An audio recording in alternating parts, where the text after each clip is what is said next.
खरं तर निलंबित PSI रणजित कासली यांनी जे धनंजय मुंडे आहेत त्यांच्यावर अनेक आरोप केलेले आहेत. अगदी त्यांनी वाल्मिक कराडची एन्काउंटरची सुपारी दिल्याचा गंभीर आरोप केलेला आहे. आता ते तपासात होईल. आता त्याला पकडलंय वाटतं. काल का परवा कधीतरी पकडलंय. तर त्या तपासात आता समोर येईनच सगळं.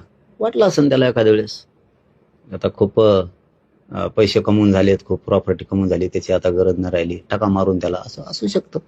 त्याचं काय सांगता येतं. कारण एकदा माणूस जर राजकारणाच्या आहारी गेला आणि एकदा जर त्याला पैशाची चटक जर लागली आणि पदं भोगायची, मंत्रिपदं भोगायची जर सवय लागली, तर ते समोरचे लोक पायाखाली घालायला हे राजकारणी लोक देत नसतात.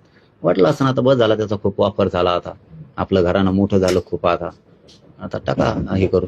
आणि ते तरी कोणचा संत होता, त्यांनी सगळे लोकच मारून टाकले. संतोष भाईचं कुटुंब उघड्यावरती पाडलं.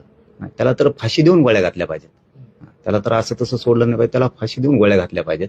कारण त्यांनी क्रूर काम केलेलं आहे, लय अति क्रूर काम केलेलं आहे. आणि त्याला माफ नाही, त्याला माफ नाही. परंतु बीड जिल्ह्यामध्ये गेल्या काही दिवसांपासून, महिन्यांपासून हत्यांचं प्रमाण वाढलेलं आहे, गुन्हेगारीचं प्रमाण वाढलेलं आहे.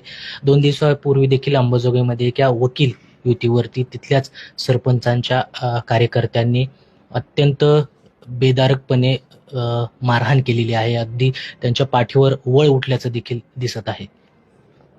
काय आता ही परिस्थिती काय आहे बरं का, ही टोळी, ही जी टोळी तयार केली होती त्यानं, त्या मंत्र्यानं,